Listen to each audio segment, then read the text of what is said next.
je vais vous expliquer le time, you know what I'm saying? Yeah, c'est le slang de Montréal. C'est comme ça qu'on parle. Ça varie en chaque secteur. C'est comme ça qu'on jase. Vous savez, les bijoux, ça fait partie du starter pack d'être un rappeur.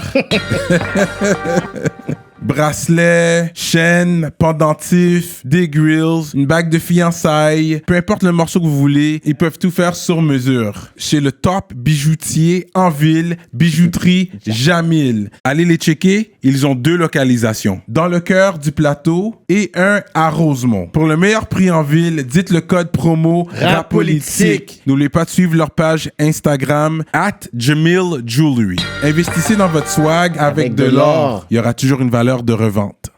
Yeah, what up? Bienvenue à notre émission de Rapolitik. Je suis Monsieur de Montréal. Shout out à Courvoisier. Vous savez déjà, quand j'ai soif, je bois du Courvoisier. Donc aujourd'hui, on a un gros guest, man. On a une légende montréalaise. Un gars qui a été signé aux États-Unis et au Canada. Un gars qui est connu aux États-Unis et au Canada. Il a travaillé avec des gros artistes, des gros noms. On va faire du bruit pour Bless. Make some noise. Thank you for having me, gentlemen. Thank you. Tu parles français? Je comprends un petit peu. But if you want this interview to go normal, I suggest we stick to English. Fait qu'écoutez, ça va être une entrevue plus en anglais. C'est un anglophone de l'ouest de Montréal. Vous savez, dans l'ouest de Montréal, on peut faire notre vie à parler anglais. Fait que c'est ça qui se passe. Don't blame me, blame public school, English sector. Mais on l'a fait parler français. The first time I hear you speak French ever in my life. Thank you. Mais So that was cool. C'est juste ça qu'il va dire toute l'entrevue. It's the only line. I'm trying. I love my French people. I love my French hip hop. I don't have the vocabulary yet. You didn't spit no French bars in any track? Definitely not, but I'm not opposed. Maybe you could write them for me. Yeah. Good to be here, guys. Thank you for having me. Respect. So from the beginning, you're from the West End of Montreal? Yes, sir. Where did you grow up? I grew up everywhere, all like basically, NDG, Uptown, Côte Saint-Luc, that whole west end of Montreal. So anybody who grew up there, in the 90s, remember seeing me around, little ass kid, and just showing up to every cypher, every park jam, every little block party, basketball court, wherever hip hop was bubbling.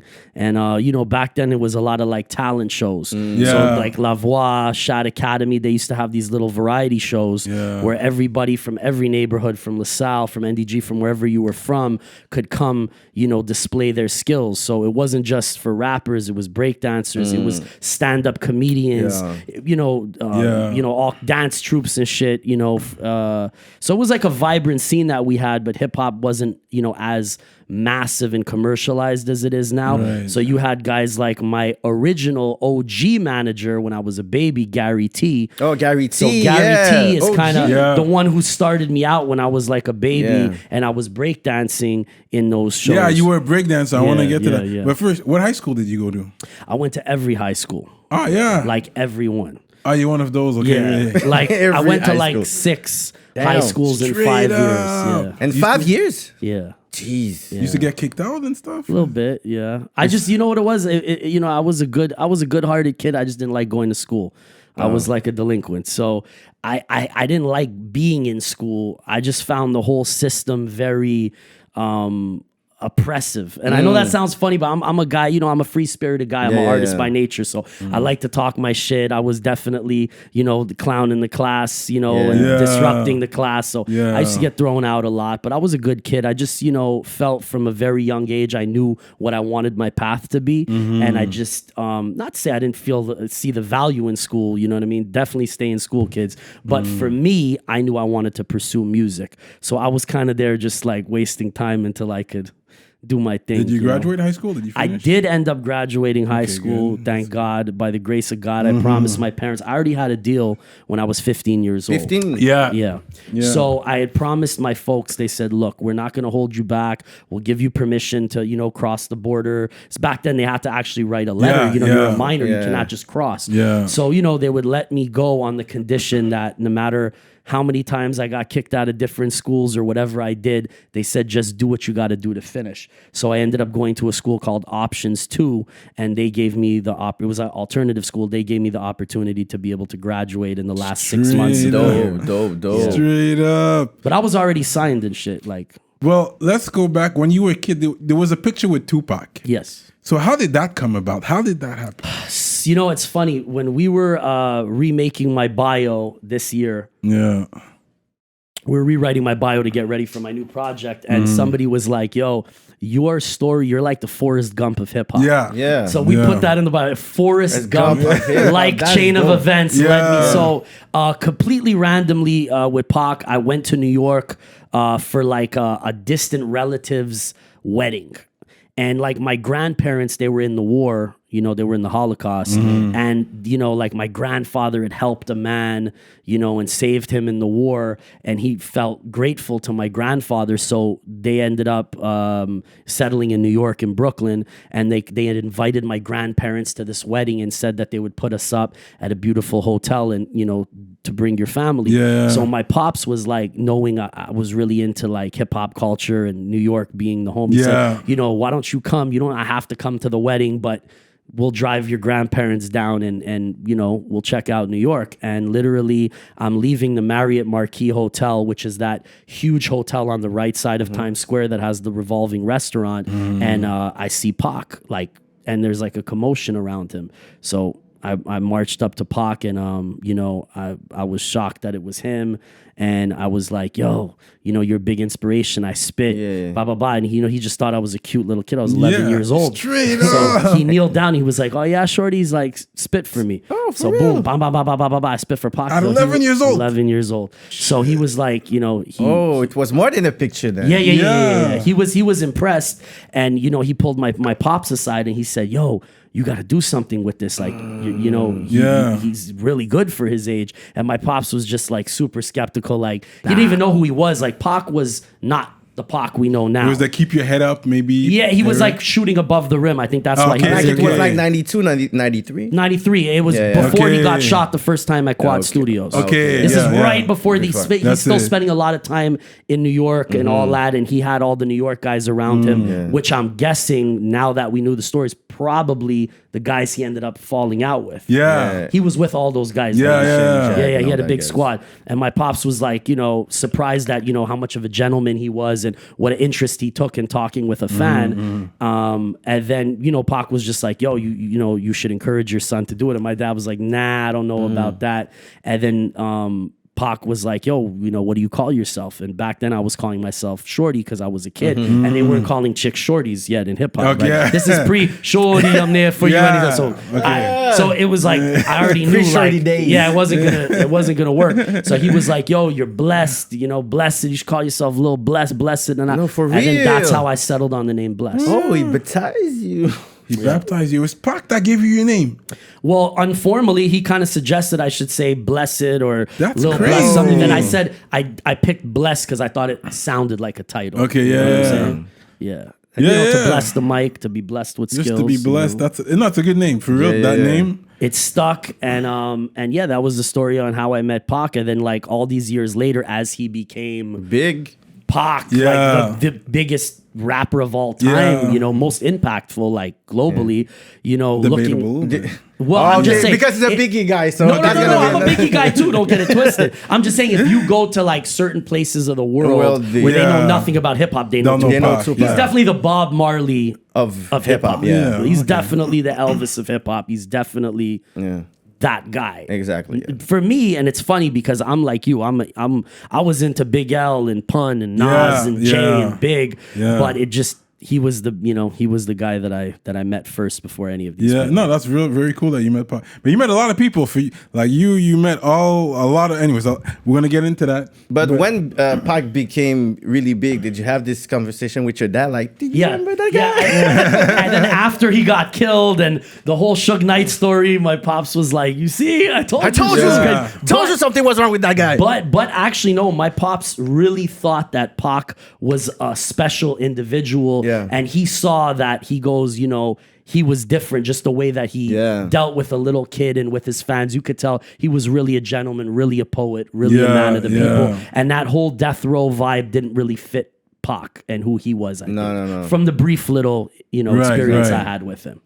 And yes, for sure, when you were getting in the game, yes, there was some hate talks. Oh, his dad has money. He's a corporate he's a lawyer. Jewish guy, so you of course. They hear Jew. Oh, he's a Jewish. Yeah, Yeah. he's coming from money. He paid but for people all the that collab. don't know that you really come from hip hop, you really come, from the West End. You didn't grow up rich. No. And, So, and my pops was never talk in the about music business, nor was he ever a lawyer, nor did my parents ever want me to be anywhere near the music business. Oh, for real? That was just, I think, first of all, when we were kids, this was uncharted territory. White boys in hip hop wasn't a big thing yet, wasn't an accepted thing yet.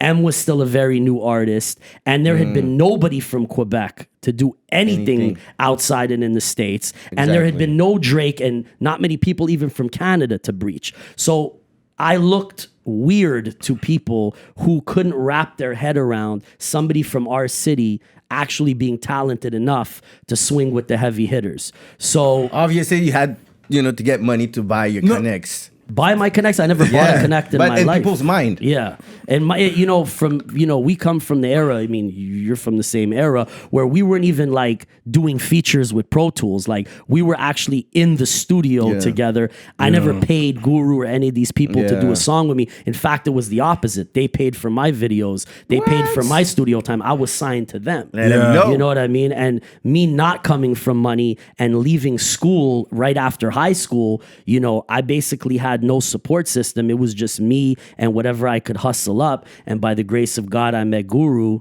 God bless him, we'll get into that. And he just put me under his wing and just, literally would pay my accommodation out of his pocket because he believed in me, And this is what I try to tell people that are listening, because we have a lot of people that hit us up, try to send us their music, but it's the grind that comes with it. You have the talent. A lot of people are blessed with the talent, but the work with ethic. the talent. What? Yeah, but there's the work ethic behind it. And I think this is where you differentiate yourself, because you grinded. Thank you used you. to go to the States, you put up your own money, paid Greyhound, and you used to take the bus. And I know you grind with Ray Ray. You brought him there too. Brought and- Ray Ray there. He got his car towed, and we were at D&D Studios, and Ray was tripping out because we were in Premier's actual, studio, because there was like two different sides. There was the A and the B room, and I think it was the B that was Premier's. So, Ray was literally like, touching Preem's MPC and SP1200. And, I was happy to do that for guys who believed in me, like Ray was one of the first guys I met, actually the first producer I met, 14 years old. I was going to high school in the McGill ghetto at Face. Yeah. And I used to walk to his crib during lunch and skip school, and he play me beats and we work on my original demos, and he never charged me $1 to do that. So a couple years later, 4 or 5 years later, when I got in position and I met Guru and all these people, I wanted to share those connects with the people who I felt deserved it talent-wise, And I've always been a non-biased person. I work with anybody. I let the talent speak for itself. If you got heat, I don't care where you're from. I'm happy to work with you. I'm happy to do whatever's best for the music, Well, if I wanted to go in on that, because he said he's willing to work with anybody. And me, my issue, when I used to see Bless, you used to do your thing, but I never seen you work with a French artist. But at that time, est-ce que c'est aussi hot? Bingo. You hit the nail on the head. I grew up listening to the same, like hearing the same shit. I Am and Funky Family. These guys were gods to us too, And I actually, you're wrong, because now you just reminded me, I did one French feature with Freeman and Karim Lavoie for Nabil's compilation, Nabil from La Cosca. Ray had hooked that up. And we actually did do, that is the one French-English featuring I did do. But back then, like I grew up with SPs. Sans pression, Yvon Crivin. Even Les Architectes, I was at their video shoots. I was there for everything. I used to open for these guys. I used to travel with them. But you're right, back then, there wasn't such I think it was really the internet that made fusion cool, right? Like there wasn't like, that many East and West Coast guys working. There wasn't that many English and French guys working. And everything was very divided and territorial. You had shit of culture that way. You had the other group. Even Guru himself did a French feature with MC Solar. The Good, the Bad. He did. Bien, the good, but the bad. He always used to complain to me and say that because of the kind of music he made with Gangstarr, he felt like he was being typecasted, that everybody thought Guru should only rap on a boom bap beat with a scratch hook. So he used to always tell me, don't put yourself just in one category. box, yeah. Be like a Jay or a Fat Joe or a Fabulous, where you could jump on a Heatmaker's beat, on a soulful, little Chipmunk loop shit, or you could get on some Gangstarr shit, or rap on some R&B shit like Biggie. Like he always warned me, don't typecast yourself. Just be nice. Do your thing on every joint, but don't only be this guy that only does these mixtape bangers or this murder music, or you know what I mean? Because it's a double-edged sword. People love Mobb Deep. We love Mobb Deep, but you couldn't hear Mobb Deep on some not Mobb Deep shit. Right? So even when like the South shit would hit, and me and Guru would do like mixtape features for Green Lantern or for all these guys, we'd want to jump on a South joint or on a whatever joint, but everybody would be like, can I get you to rhyme on like another Premiere track that, you know what I'm saying, like a Jadakiss joint or a CNN joint. And like sometimes he would be like tired of that, you know what I mean, because that's why he did the Jazzmatazz projects, to show a different side of his artistry. And a lot of people don't give Guru credit for being an incredible producer. And I saw shout out DJ Premier, I saw an interview that Preem did on the last album, and he was saying how Guru used to bring a lot of the samples to Preem. Guru used to name every song on the album and then work backwards and create the music around it. So Guru really did a lot of co-production. Obviously Premier is the GOAT. But Premier Guru had a huge hand sonically in what Gangstarr was doing. He executive produced and handpicked and put together everything for those classic Jazzmatazz albums. And, of course, he had the ear to recognize whatever, he felt that I had to bring to the table. So, salute Guru for, his production ear, not just his, I think people didn't voice. know that. Yeah, people didn't know that. Non, c'est ça. C'est juste rapping, tu sais. Avant de continuer, je dois vous parler de notre sponsor fidèle, l'atelier duo de chef. Situé dans l'est de la ville de Montréal, à Rivière-des-Prairies. Mac and cheese, crevettes papillons, les poutines au griot, poutines au poulet, comme vous voulez. Allez commander tout de suite sur duodechef.com. Utilisez le code promotionnel Rapolitik et vous allez avoir un rabais sur votre commande. Oh là là! La grosse bouffe. Avez-vous besoin de nouveaux téléphones, accessoires ou une réparation comme Cyrano? Time to Fix est la solution pour vous, entreprise québécoise Black-owned, qui sera là pour vous épauler dans vos situations téléphoniques les plus critiques.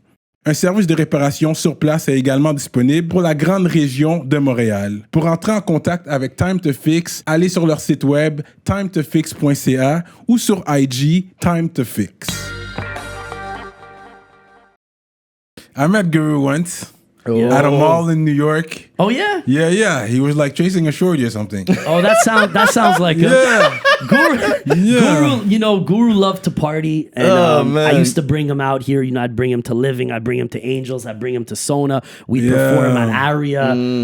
There was a lot of wild nights that a lot of people in the scene remember, and he was just like the most down-to-earth, humble, fun-loving dude. He really loved to mix it up with other hip-hop heads. And, he always said, he's a fan of the culture first and an artist second. Yeah. And that's why I think his music has aged so well. Yeah. Like Gangstarr shit still sounds timeless, and it's been 25 years. I think I'm listening to Mass Appeal at least one time a week. Till this day. Till this day. Every Friday, it's my routine. I put Mass Appeal. Boop. It's one of the all-time great albums. And when you talk about, look, there's a lot of amazing MCs. There's a lot of amazing hip-hop we grew up on.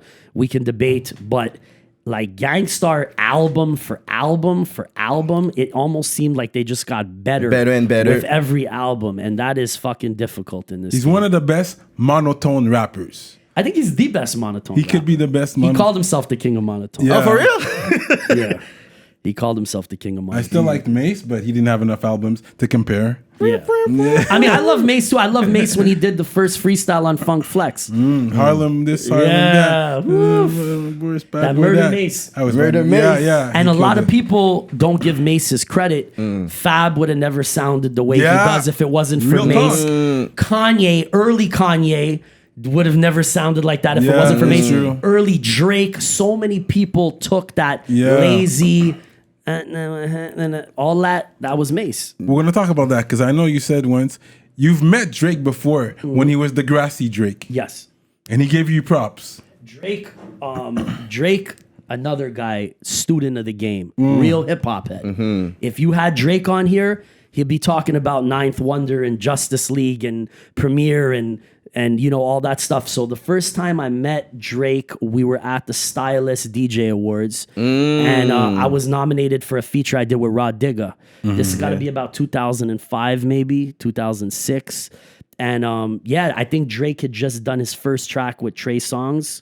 Remember, he had a video for it. Yeah. They went classed as a chalkboard. And Whatever, right? So he was there, and my manager at the time was good friends with his manager, and they had taken Drake to New York for the first time.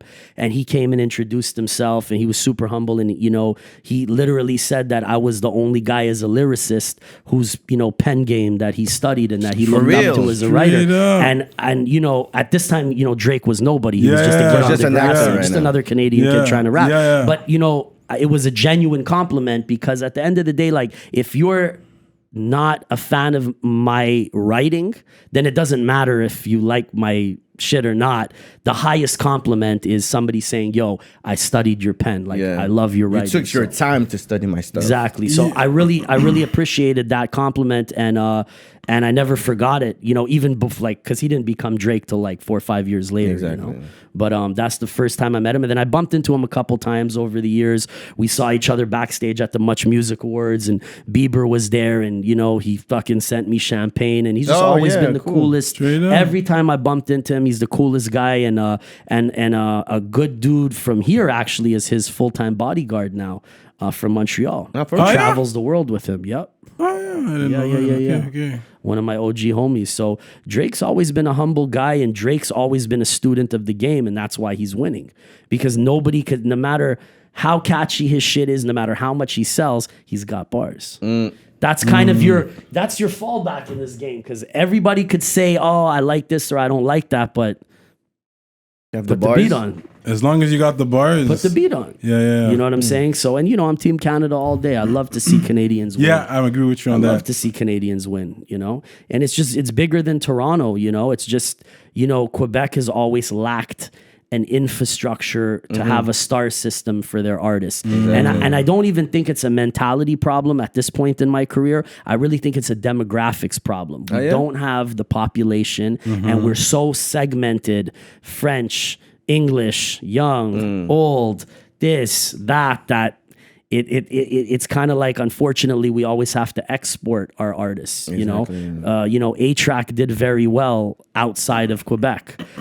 K-Tranada is doing very well outside of Quebec. All these guys, you know, the talent has never been the issue. So I think as an artist, you got to put yourself out there and risk that rejection and see where you place in the big leagues, you know, because it's fun to be a big fish in a small pond, but, you know, it doesn't pay the bills. I get it. Yeah, exactly. Because, you know, in Montreal, it's not that hard to be known. Yeah. But are you going to become a millionaire off of just Montreal, Quebec? Nah, you know, it's impossible. It's hard, yeah. I mean, how much can you even as a French artist, you guys know the French scene even better than myself, you know, how many times can you tour Quebec before you're saturated to your public? And you know who I think was a victim of the same thing in Ontario back in the day? You know, you had guys like Choclair, you had guys like Socrates. You know, they were all friends of mine. You know, shout out the Rascals. Legends, we'll give them all of them. Rascals. Canadian legends. Yeah. Chemo from the Rascals just directed my last video. Yeah, and he produced for you or something. No, he shot my last two videos. Okay. But you know, we're old. I know those guys 20 years. You know, since they were some of the first people I met in the game. You know, Snow, the Rascals, Cardinal, Maestro. All these Maestro, guys yeah. embraced me, you know, and I think like back then it was tough for Canadian artists because the same thing would happen in the rest of Toronto. When you've seen a guy like Choclair play 40 times, it's not as exciting. Right? Exactly. So you always hit that ceiling if you don't go to Europe and the US and do a world tour. Yeah. And, you know, I think that all that work and that foundation is what laid the groundwork for the Drakes and the Tory Lanez to be able to launch. But right before them, there was a whole generation of artists that weren't able to go across the border because there wasn't social media and there was a real, you know, barrier there. Yeah. I feel like that barrier has melted a lot. You know, but don't get it twisted. It's not like just because there's a few successful artists from Toronto that Toronto has this huge local scene that's breaking all these their local scene, guys. pound for pound, our local scene, I think our artists have starting to match. we're the starting to numbers. match. Yeah. Except exactly for like the Tory Lanez, that's next level. But the we're getting millions of views here too. Exactly. you know? Because the French kids have always supported Quebec culture, right? Like Dubmatic was, you know, one of the first big selling urban acts in Canada. Yeah. They sold more than all they the were the other, number one for a long time. Number one, so- yeah. just off of the Quebec sales. So we did have a heavy demographic. It's just maybe it wasn't cultivated properly. You know, maybe it wasn't taken serious enough. And, you know, certain people are sometimes just ahead of their time. You know, and like you said, with the grind and with the hustle, it's 90% consistency, dedication, hustle, right? Because you can have the illest shit in your laptop, and if nobody ever hears it, that's where it's gonna stay. So, you know, it's really up to the individual artists and even like people who want to be in this business to take shit to the next level with consistency like you guys are doing with your show. You started the show about what, a year and a half ago, 2 years ago, yeah. but you guys have been consistent, and that consistency is what people care about. Every episode doesn't have to be your best episode, but every now and then you're going to knock them out the park, but you're going to kill them with consistency. You know, nothing has to be perfect. I watched an interview with Kanye and it stuck in my head. He said, feeling is more important than perfection. And I'm always somebody who was super OCD with it. Oh, for real? I'm like, my bars have to be perfect and we got to mix this shit 5 times and make it sound the best. And once I matured a little bit as an artist, I realized you could just get in, get out on a track, and as long as you hit them with that feeling you were trying to give them, go to the next one. Hit them with a different vibe. Look at Pac. He used to win with that. Pac will go in the studio, 20 verses, put him on 20 songs, fill him out later. Put him on this, put Cyrano on this, let the fucking janitor sing the hook, bring the girl. You know what I'm saying? But that's why the man had such a heavy volume of shit. Yeah. How many albums does Biggie have? Yeah.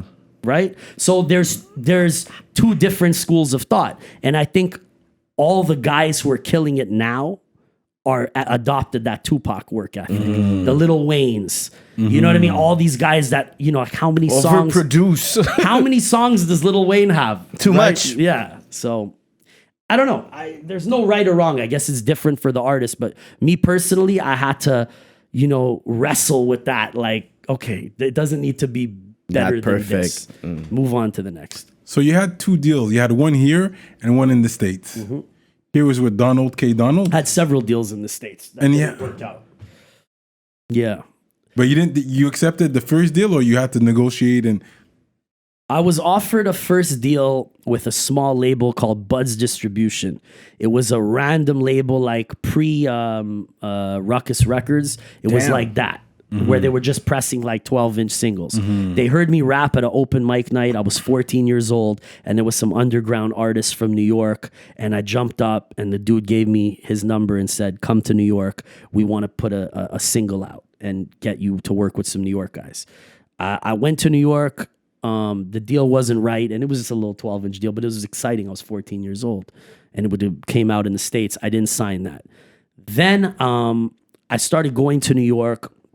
I met Raheem from Grandmaster Flash and the Furious Five, right? So he's one of the guys who wrote "Don't Push Me" because I'm close to the edge. Yeah. That Raheem, shout out my brother Raheem. He's still a big homie of mine, and he kind of believed in me enough when I spit for him, like on the phone. He was living in LA at the time, and he told me to come to New York for Rocksteady anniversary because they were gonna do like a little old school tribute and perform or whatever. So I went out there. 15 years old, summer before, grade 9. And I rapped for him and he started bringing me around to people. He introduced me to his manager, who was a guy named Kijana, who is the guy I ended up moving to New York, living with, sleeping on his floor in South Jamaica, Queens. Straight up. Foch Boulevard, Linden Boulevard, Jamaica Avenue. And I would just be there every summer, all summer. And they would just take me around, have me battle people. They took me up to all the labels, all the hip hop labels. At the time, I rapped for everybody in New York. And I got one no after another. People passed, right? People passed for different reasons. Number one, I wasn't making commercial hip hop. I was a battle MC. Number two, I'm Canadian. Back then, if you're not from Compton or you're not from Brooklyn, they're like, but how do we market this kid? You know? So eventually, I end up meeting a guy named Moet who was managing the product G&B. And he got them on Santana's record. R&B, They sang Maria Maria. They were signed to Wyclef, them, no? Exactly. Yeah. So this gentleman Moet brought Product G&B to Clef. They got on the Santana record and won the Grammy. He's backstage. They were like one-hit wonders, though. They won the exactly. Grammy. Yeah, exactly. But that was a pretty big. That was a pretty big hit. But yeah, it was a big hit. Like they're probably still eating off that. Yeah. So hopefully, they were at the Grammys, and Fred Durst from Limp Bizkit was talking with this guy, and he said, "Yo, I'm looking for a white rapper to sign. Interscope, is doing well with M, and I wanna find somebody." And he said, I don't have a white boy, I have the white boy. His name's Bless. I have the white boy. So I'm sleeping on my manager's couch, 15, 16 years old, partying, happy to be free, living in New York, living it up, and going out every night with him. And we get a call like, yo, get Bless up and bring him to Soundtrack Studios. Limp Bizkit wants to meet him. What? And they're leaving in 1 hour to catch a flight. They were doing a big concert for Napster. You guys remember Napster was the beginning of the end of the music business. And all of the fucking music business was suing Napster. But they were getting so much money, they had paid, Limp Bizkit to do a big concert to like do some counter shit, So they're literally getting ready to get on a private plane. They call me down there. We run down there in rush hour traffic. Right. You can't miss that fucking. Barely make it. No, hell no. And I get upstairs and I see a midget and like a 6-foot Japanese model, and I'm like, yo, this is some cartoon shit. Like, this is some like weird, like, you know what I'm saying? Yeah. And then like a giant bouncer who looks like a fucking Nazi. Like the guy looks like one of those, American History X there. One of the scary skinheads in jail there. He comes out and who's Bless? Me. Just Bless can go see Fred, the lead singer. So I'm like, okay. All right. I go in. Fred's there, red hat, diamonds blinging in his ears, platinum rollie. He comes, shakes my hand, and he says, did you write those songs that I heard? I said, yeah, of course I write everything. He said, how old are you? I told him 15, whatever, 16, however old I was. And he said, look, I'm not going to bullshit you. I want to sign you. What producers do you want to work with? I said, Premier and Pharrell. That's who I wanted to work with at the time. He said, no problem. I'll make that happen. That won't be a problem. He said, I just want one favor. I don't want you to talk to other labels. I don't want to get into a bidding war. Within reason, we'll give you what you want. You'll be happy. So I'm like trying to act like I'm not excited, but fucking fireworks are going off in my head. And I said, one thing, you mind if my manager comes in? Because he brought me here and he's going to be fucking pissed at me when I get in the car. You know, of course, bring him in. And then, you know, we had that talk, all three of us after. And then, you know, they played me the DMX record because DMX was on the that Limp Bizkit album. Yeah. And, you know, he was like, what do you think? And I was like, you know, it's cool, but I really like the Method Man record that they had with Premier because I wasn't into rock rap. Yeah. So I told him, I said, I'm not going to bullshit you. I'm not really into that shit. I'm into some hip hop shit, but I appreciate what you're doing. And he said, okay, cocky, but I like your honesty. So they invited me to join their tour.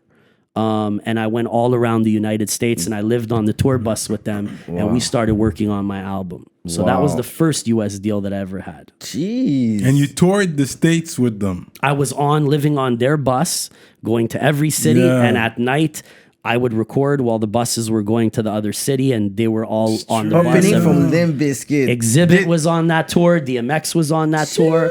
Hitmaker was on that tour. And Young Berg. Yeah, you battled him. That's on that tour. Okay, Oh, okay. and That's you on won. that tour. Some might say that I definitely did. Yeah. He hopefully would say that I definitely Humbly. did. But yeah, and that's why that picture came out when DMX passed away. I posted that picture that day and, you know, kind of told that story. And Hitmaker grabbed the picture and reposted it and stuff. And then it was cool because we were kind of able to kind of reconnect a little bit like that. And yeah, that was on that tour. So we were going to every city. DJ Lethal, who was part of House of Pain and also part of Soul Assassins, he was making beats for me every night on the bus. And then Fred would kind of like give his, you know, his critique on shit as we would move. We had a fucking great time. And on that tour, there was my big brother, Mr. Wiggles from Rocksteady Crew, that was on that tour. And he was chilling with me a lot. And there was another guy named Kwame, who was working for DMX's camp, who actually is the one who introduced me to Brian, the producer of your podcast. Oh, yeah. All those years ago. For real? Yep. And This is Mr. Wiggles? no, another guy named Kwame, Kwame. who was part of DMX's camp. Yeah. Because his uncle was the tour manager for DMX. Yeah. So me and Kwame from DMX's people and Mr. Wiggles, we were all chilling just on we were just hip hop heads. Yeah. I'd be freestyling for them, boom, boom, boom. And then they'd be like, yo, nobody could touch Bless. Nobody could touch our boy. So the rumors started going around and they set up a battle for me to battle Hitmaker, who was calling himself Youngberg at the time. And DMX, I'll put up 10,000. I said, perfect. I know I can't lose or else my deal's in the toilet. And I can't risk that happening. So the battle happened on the last night of the tour. Hulk Hogan was there. Hulk Hogan? Some of the Destiny's Child girls were there, like the ones who Straight didn't up. make Okay, it. check her melting Partying pot. for for DMX's birthday because the last night of the tour was his birthday. Yeah. So he had a bunch of people in his dressing room. I had a bunch of people in Limp Bizkit's dressing room, and then finally, like I seen DMX in the hallway. And he was like out of a movie. He's sitting like With the shades. no, but like he's sitting on the floor in the hall of the stadium, like not even in his dressing room, with like a hood on his head. Like, I don't know if he was meditating or praying or something. And he said, hey, shorty, come here. And I was like, hey, what's up, bro? Like, I didn't have much interaction with him on the tour to that point. And he was like, I hear you want to battle my little man. And I was like, I hear your artist wants to battle me. And he's like, so let's do it. So I'm like, all right, cool, say no more. And Mr. Wiggles is standing there and our boy Kwame's standing there.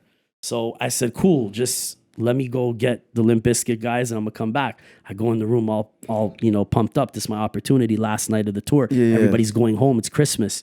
We were in Tampa, Florida. I'll never forget it. And I said to him, I'm only 17 years old. And I said to him, yo, let's do it, whatever. So I come with the whole Limp Bizkit crew, their bodyguards that look like something out of a movie, Hulk Hogan, a bunch of my boys who came down to see me, and Mr. Wiggles is filming the shit. That's Mr. Wiggles who filmed that footage on his old school camcorder. Yeah. So we just started going at it, and luckily for me, he was doing writtens.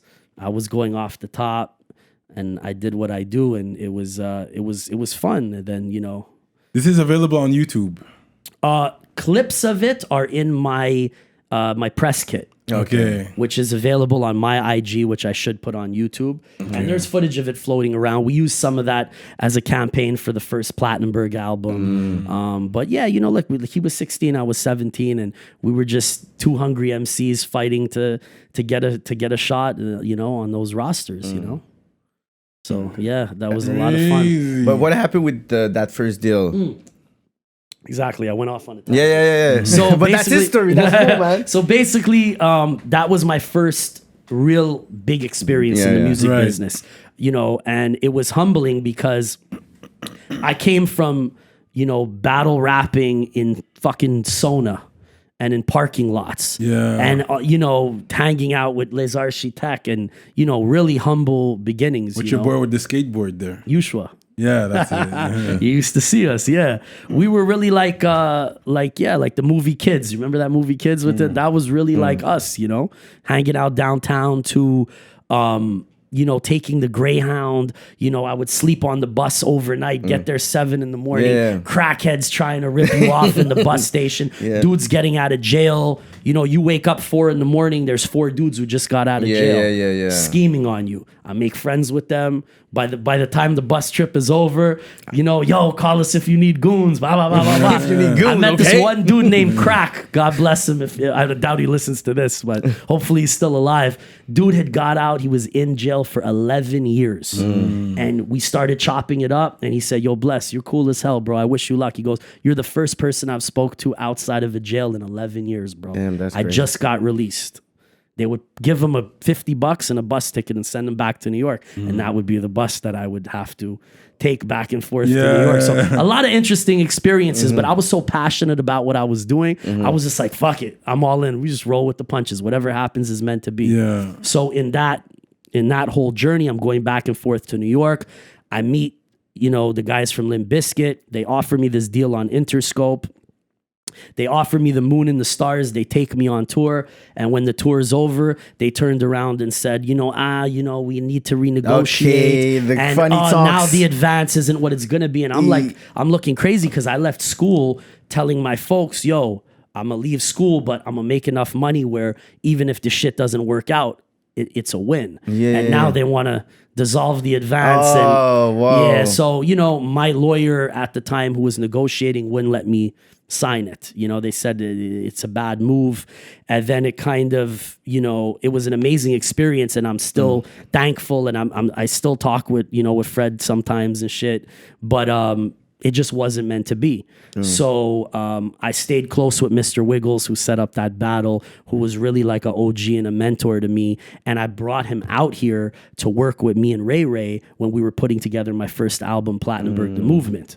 And we filmed a video, and we had a great time. And he had invited me to New York again for the Rocksteady anniversary. And this time he wanted to get me inducted into Rocksteady crew. And me starting as a B-boy, that was like, yo, shit, that's wow, crazy. I would do anything. So they wanted me to battle some of their MCs and shit, and you know, proposed me to, you know, be in Rocksteady crew. So I went out there with my homie. He had a beat up Honda Civic. He borrowed money from a fucking random girl, told her a story, and off to New York we went because we didn't have the gas money to go there. And we slept at one of his homies' crib. And on that trip, I was ciphering, battling guys at this outdoor event for the Rocksteady anniversary. Gangstarr performed. My manager seen Guru. They had known each other from around the way. He hops in the whip. They come pick me up at the gate. Guru's in the fucking van. And you're like, damn. I'm like, wow. And you know, like, it's fucked up to say because Limp Bizkit was selling, you know, 10 million records that year. But it was a bigger deal for me to meet Guru than it was them because that's your lane. That's really, my favorite shit. Him and Nas, Gangstarr and Nas, you know? So, you know, of course we all grew up on his shit. So I was like, you know, happy to meet him. But, you know, I just kind of lost this massive opportunity. So I was really motivated to seize the moment. And my manager threw on the beat CD that Ray had given me. And there was all kinds of boom bap beats. And he was on his premiere shit at the time. Guru was like, yo, your man did these? And I'm like, yeah. Start spitting my heart out. Boom, boom, boom, boom, boom. Guru jumps in. He starts spitting on the beats. boom, we start going back and forth. Yeah, So- that's how we didn't have like cell phone for that, man. but there are pictures from real? that van from that day. Oh, Shout okay. out my brother Pro. He was with me and shit, and he would, we had the little disposable joints and shit. And he reminded me recently of that story because I didn't even remember, it was a blur. That we hung out, we drank Coronas. I was playing him Ray's beats. We were ciphering back and forth. And then like we hopped out of the whip after a couple of hours and like Killer Priest popped up. What? And like, my boys, you remember Killer Priest was that? I said, no, I didn't remember any of that. Oh, shit. I was just floating on some other shit. Randomly, Hulk Hogan, Killer Priest. This is like, I just shot another shot hoping it would go in. And Guru was like, yo, take my number. Give me your number. I got this little project I'm putting together. Ill Kid is his production company. He was doing a compilation called Ballhead Slick in the Click. And he was like, yo, I want to sign you. So I'm like, but I heard that so many times. You know what I'm saying? Oh, maybe Def Jam might be interested. Pass. Maybe, yeah. I met with L.A. Reid. I met with Clive Davis. I met with a lot of Russell. I met with a lot of people, but it just didn't. Always a promise. Yeah, it didn't happen. That's the music business. Yeah. How many times you meet people when you're drunk and say, "Oh, I'm gonna sponsor the show and we're gonna do that," and then you're gonna call back the next day. Call me for the world tour when you're ready. Oh yeah, next month we'll talk about it. So, I just figured I would never hear back from Guru, and I was okay with that. I'm like, I got to rap with the man. Cool as hell. We took some pictures. You were okay with this. What a weekend, right? Like, what a weekend. I couldn't ask for more. I'm still hoping to get inducted into Rocksteady. Shout out my brother Wiggles and Crazy Legs, of course. And so the last day, this is a Saturday. Sunday is in the Hammerstein Ballroom. It was like a famous hip hop venue in a hotel in Midtown Manhattan. And we're there, and Rocksteady let me get up and grab the mic and spit a little freestyle at the end. I was backstage. I met all kinds of people that day, and my phone rings blocked ID, and I hear, hey yo, Bless, it's Guru. I'm like, oh shit, he's actually calling. I'm like, oh, what up, bro? Where you at? He goes, I'm in front waiting for you. I told you. And I'm like, what? And he's like, come outside. I told Wiggles what happened the night before, but I didn't want to get my hopes up. Guru's there, leaning on his Benz truck, Hawaiian shirt, glasses, Kangol to the side. He's like, get in. We're going for a ride. This ride ended 10 years later. What? But that's a nice thing to know that you didn't start in the industry with the Guru experience, because people were like, okay, you pay Guru, you have connects, but you had that Limp Bizkit deal before. I had the Limp Bizkit deal that didn't end up happening. And then, like you mentioned, DKD had approached me and had given me a production deal for Canada. But I never released my album because I really wanted to have a US label lined up so we could promote it at the same time. And we had just started working on the first few songs for the Plattenberg album, and I got that deal with Guru. So the timing was perfect. Some of them tracks you just put. We just kept working. This is great to know, man. All the first tracks that I did with Guru, we actually recorded in New York. There was demos. There was a song called Diamonds Are Forever. And then there was another track called Bless the Mic that Ray produced. Those were the first demos I did with Guru. We recorded that the night 9/11 happened. Oh, straight up. That's crazy. I was in New York completely randomly. Guru said, I'm flying back from Miami. Can you come to New York, tonight or whatever, tomorrow night? And let's get those vocals recorded, because he just wanted to put a little 12-inch together or whatever. This is before the Plattenberg album. This is like literally the night before 9/11. 2001. The night before 9/11.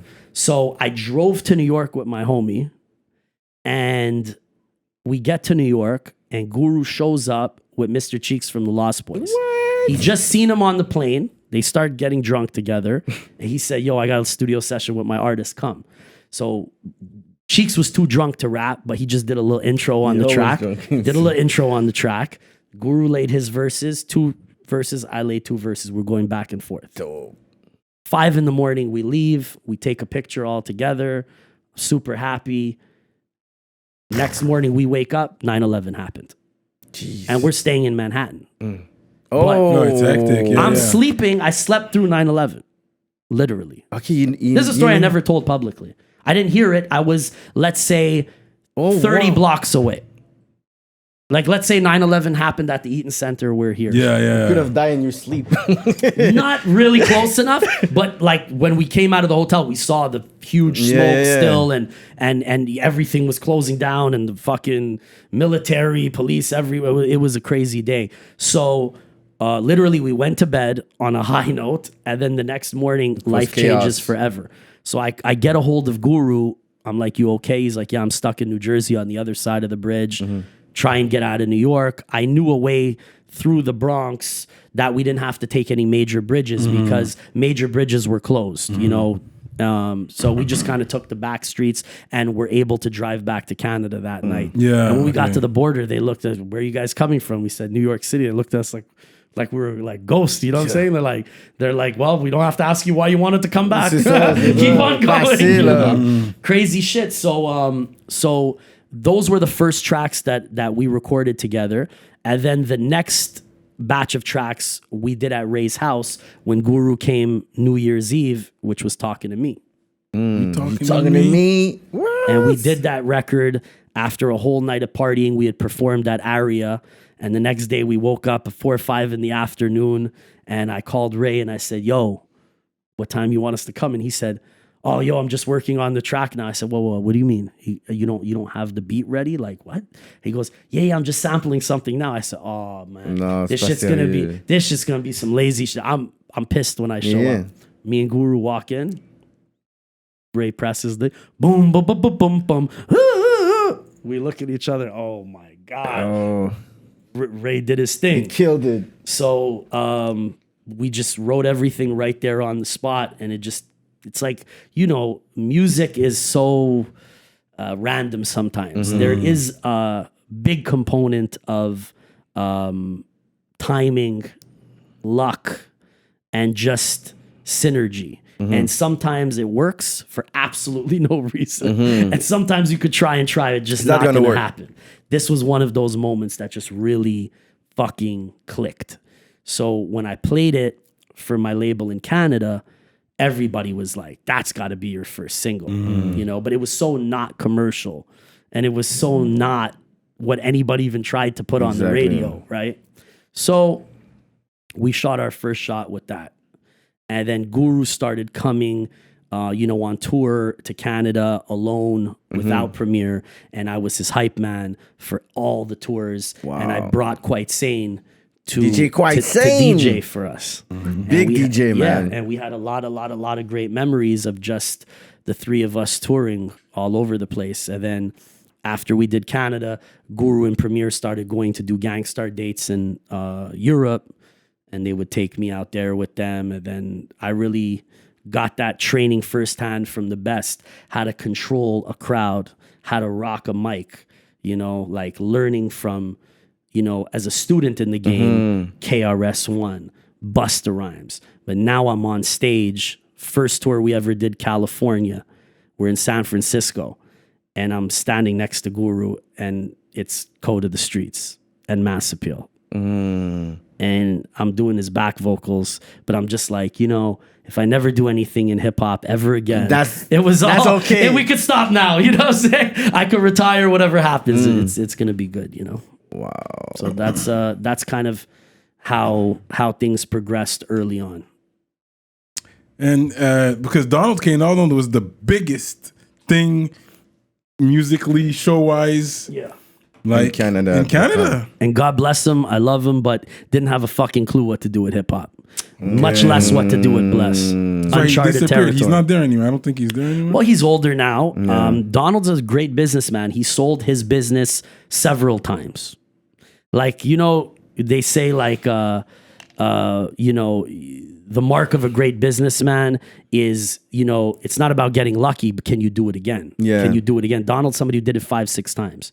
Built a company, sold it for millions, rebuilt another one, sold it for millions. Okay. So he was, I think he was a genius in what he did, but he was much more in the live touring side of things, obviously as a label on the rock side of things. And they wanted to get involved in hip hop because it was lucrative. But you didn't have the this vision was not for a it. hip hop label. No. So I was really a victim of being on my own a lot. Like I had to go to New York, meet these people, explain it, come back to Montreal, explain it to them, ask for their help accessing a grant, and they were supportive. It wasn't like malicious. They just didn't know what to do with me. They didn't understand it. And the game, like, it wasn't where it is now. You know what I'm saying? So, but I was grateful because I couldn't have done it without them. I didn't have money. They had access to the grants. Exactly. Right. They had these videos shot for me. But I put those albums together A to Z. Just me and Ray in his mom's house, putting them together, bringing people there. And, everything was on me. I needed to make sure all the details were right because I knew that was going to represent me and nobody was going to hold my hand. And if it failed, there was going to be, nobody cares if I would blame anybody else. It was what it was. It was all on me, But you definitely had a crazy run in that time, in those days, and you didn't really have any hip hop beef. I would say. Was there that I'm missing? Hip hop beef? No, we kept it off wax. Yeah, because you were the battle guy, so I don't think no one wanted to test you because they're gonna like. I came into this business, like, of course, when we were younger, hip hop was more egocentrical and I was cockier. I was in a different headspace then. But at the same time, I always, I'm here to make friends. I don't want to burn bridges. And I'm very conscious of the energy that I bring around myself. Right. I've seen shit go left my whole life. And I was just somebody who's like, look, man, let's stick to the music. Let's do shit for the right reason. And let's put projects together that can positively impact people's lives. I mean, I brought all my best friends on all these runs with me, and I was happy to. Yeah, on the Platinumberg, the CD, La Pochette, how you say that? Le cover? The cover. Yeah, there's a few people. So name the people out on the cover. So you got my brother TFS, who sang on some of my tracks. My brother Dexter D. Ray was there. Ray. My homie Will. And Quite Sane. Right, yeah, that's it.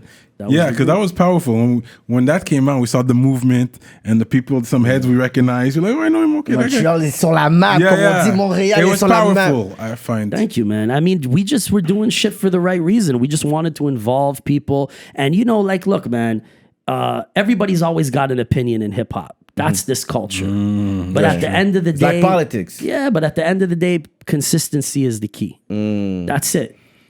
It is what it is. When you lay it all out at the end of the day, work speaks for itself. Yeah. Hustle speaks for itself. So you before Guru passed away, you weren't signed to him anymore. That was over? My deal with him was over maybe a year before he passed away. Oh, wow. Yeah, and him and Preem weren't really speaking too they much had a at that fallout. point. And Guru was kind of just, I think, going through a difficult time in his life. And I used to, I would speak to Premier and he would say, yo, talk to your man. Like, what's up with your man? And I'd be like, I didn't reach him for at least a year before he passed. It had been longer for Preem. What we didn't know is that he was sick. Guru was a prideful guy. He didn't tell anybody that he was sick. We didn't know, and most people in his family, I don't believe know. I don't want to talk for his family, but I don't believe they knew. So I certainly didn't know, and Premier didn't know until he got very sick. It was like a bomb. It was a bomb. And, I was just coming off of a really dark period in my life. I had lost my sister a year before. So my head was all over the place from losing my sister. And then when I heard Guru, is in a coma, I couldn't believe it, Wow. And before I could go to New York and try and visit, boom, he had passed. And then after Prima told me the story of, him having to, basically fight his way to get into the hospital and bringing other guys from the Gangstarr fam, over there because, he was around this guy Solar.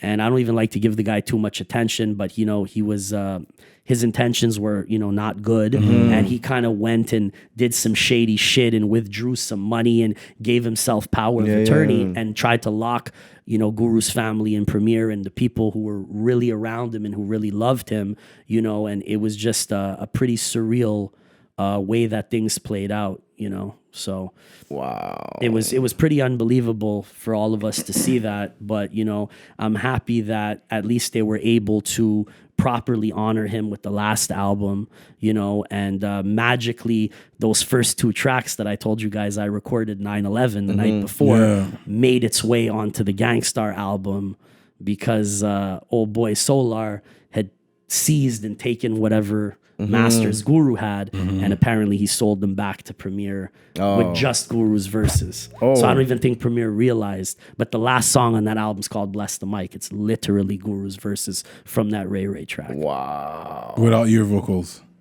And Diamonds was remade into the J. Cole record. Yeah. Yeah, I'll play you the joint. Still have them, obviously. Real. But it was just fucked up because I would have been happy to give Premier those vocals. Yeah, I was happy they were honoring him. You know what I'm saying? So, you know, it is what it is, man. And you're also on the Def Jam fighting video game there. Jam Fight for New York. That was through the Guru deal? You were able to get that? Or? Nope. No. I was on tour with the Beatnuts, I believe. Beatnuts, yeah. I did a little Canadian run with the Beatnuts. We went to Vancouver, and because I had done the radio with Jay Swing and Flip Out in Vancouver with Guru previously, they invited me to come freestyle on the radio and shit. I did this freestyle, long 10-minute freestyle, and I think a couple months later at the end of the year, they kind of picked some of their favorite freestyles of the year. They played it, and somebody randomly from EA Sports, who were developing the video game, heard my freestyle, contacted the radio, and reached out to my label and was like, yo, we want to get Bless involved. So your label at the time was? Well, in Canada was DKD. Oh, okay. I guess that's who the radio had booked me through. Okay. So this is the contact we have for Bless. That was crazy, man. So they called me and I thought they were joking, and I just hung up the phone on the guy's face. I'm serious, I did. I said, oh, yeah. Whatever, man. He calls back, he goes, yo, I'm serious. My name is so-and-so. If you'd like to be part of the game, you know, we'd like to have you part of it. And I was like, I mean, if it's serious, fuck yeah, I would love to be part of the game. So I just told them the only condition is that I'd like you to take a track or 2 from my album and put it on the soundtrack. I was smart enough to know that would be important. And I said, whatever your budget is, I'll do it, but just put 2 of my songs on the game. And they picked Seize the Day and Get It Now.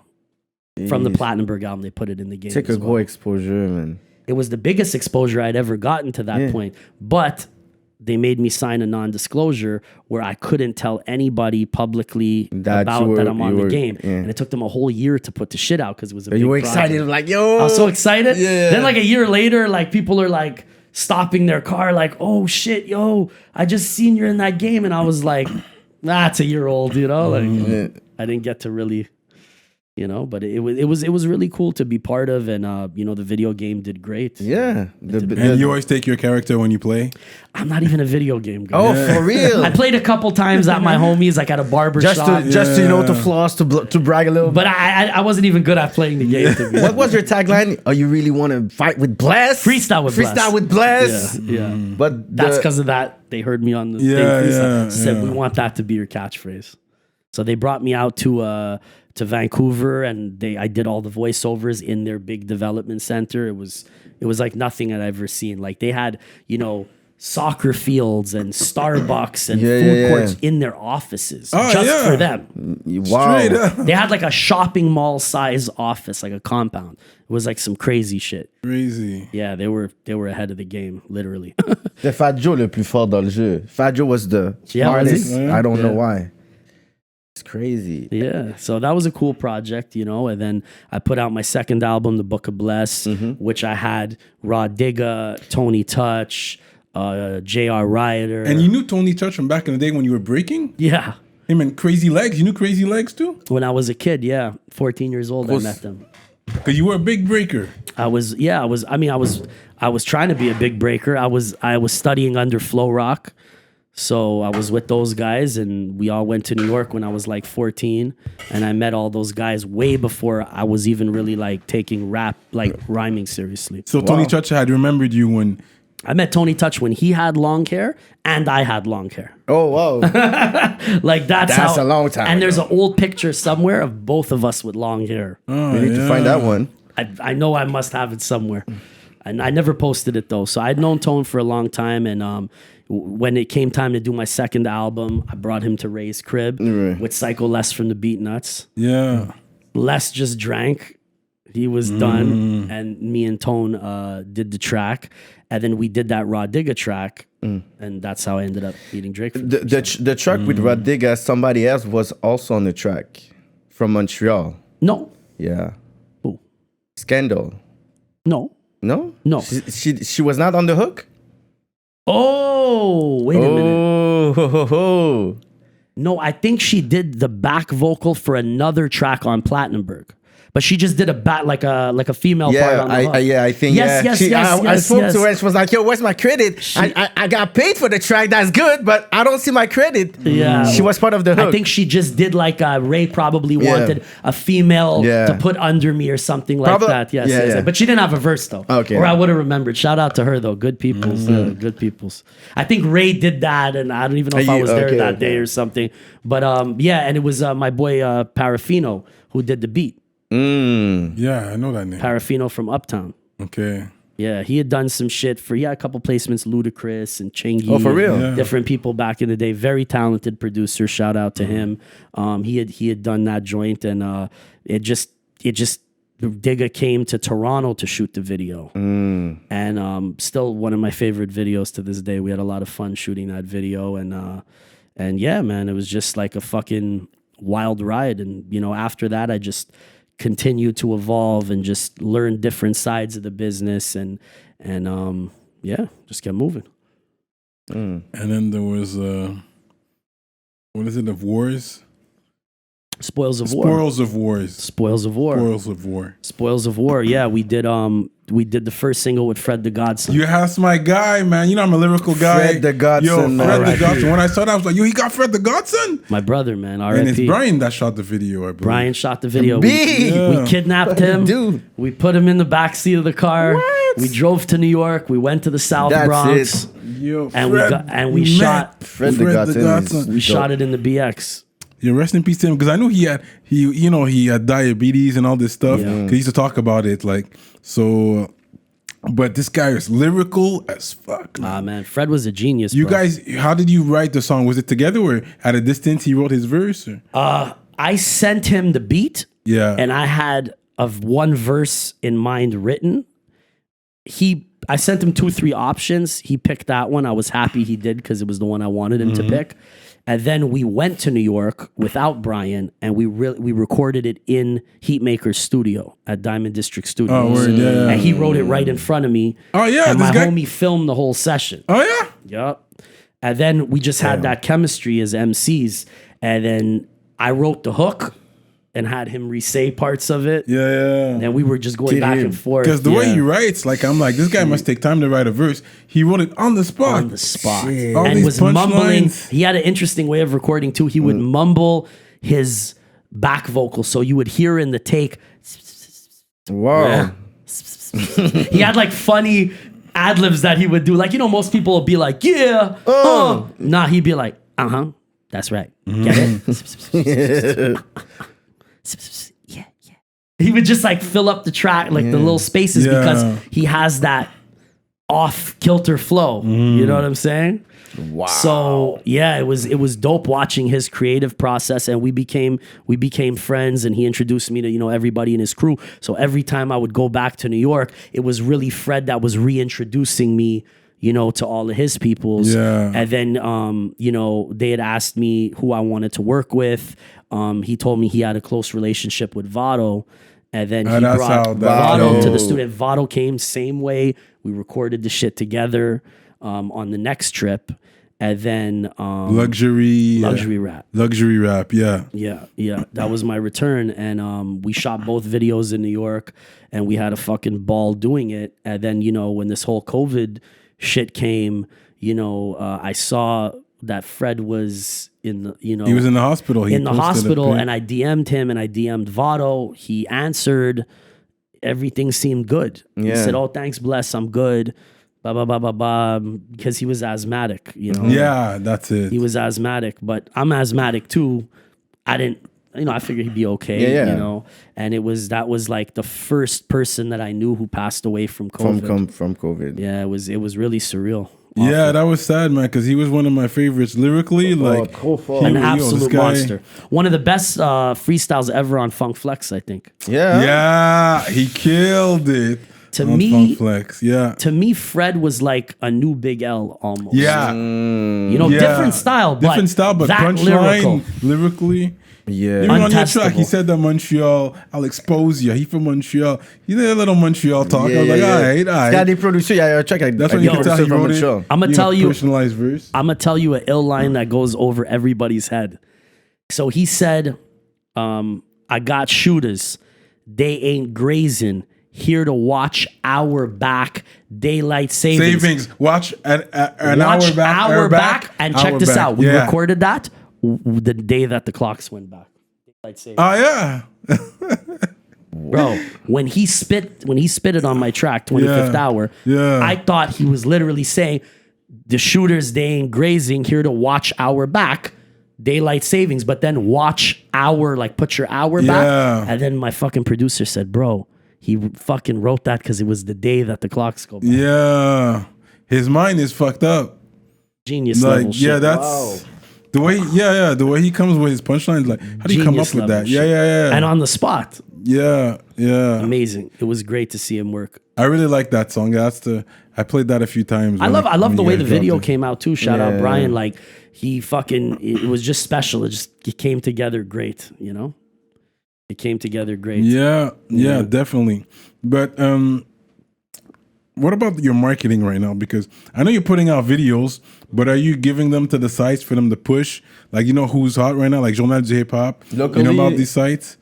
Well, basically, so I'm working with Gilles from 1154. Yes. Shout out to Gilles. Shout out Gilles. Shout out Rabat. They hooked up this interview, and also my good friend from back in the day, from DKD days, who is my personal manager, Lenny Levine. So it's Lenny and Gilles who are kind of managing me together. Okay. How did you guys connect? Well, Lenny I've known for 20 years. He worked on the first Plattenberg project. He used to be the president of one of the labels with DKD. So when the pandemic popped off, we just decided to go all in. And then I dropped my second video since the new year called All Roads Lead to Chaos. And Gilles had reached out. We all sat down and he kind of, I felt like, really understood the vision of where I'm going musically now. What language was he talking to you? English. Ok, il parle quand même. Of course. He's a Frenchie, English. French. He speaks great English with the Euro swag. You know? That's it. So I was fortunate enough to be able to use my time wisely during all the lockdowns and stuff to really like put a new team together, and we just started the push now. So we're preparing my EP. I'm going to call it All Roads Lead to Chaos. We just put out another joint produced by Rough Sound called Triple OG. Oh, okay. We shot that in Vancouver. Yeah, I saw that. That's a nice. You got some punchlines on that one. Thank you. Some. That was actually, believe it or not, me and Ruff were drinking one night in his basement, and he just started playing me beats that he thought I would sound good on, and I just started freestyling on every single beat. And I was one take. He filmed it with his phone, and that is the song. I just went back and that's just a one take freestyle that I just re-recorded. Yeah, I think you posted some stuff on Nicholas Craven too. You freestyled some stuff. Yeah. You have some joints of him on your project? We didn't finish it yet, but he gave me a beat pack, and like you saw, I already had a couple ideas on it, so I'm sure we'll definitely get at least one in. That's the homie. So yeah, so that's how the Ruff track came about. But me and Ruff got some other ones in the chamber, of course. And my partner Mano Sound Machine, who produced Luxury Rap and 25th Hour and 90% of everything I do, he did All Roads Lead to Chaos and In My Shoes.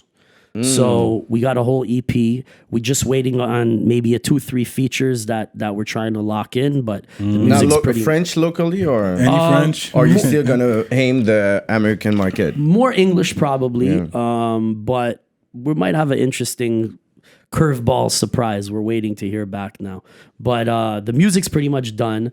And I just been in the studio this whole fucking year just grinding. You know, we shot 4 videos in the last few months and we're getting ready to do more. So I really wanted to get back to the music full time. You know? And do you feel like right now Montreal's giving you the love that you want right now? Or You're getting the hip-hop keb culture scene, like really recognize what you did for the last 20 years, 15 years? I mean, I did a great interview with J7. Shout out 11 MTL J7. Shout out, guys.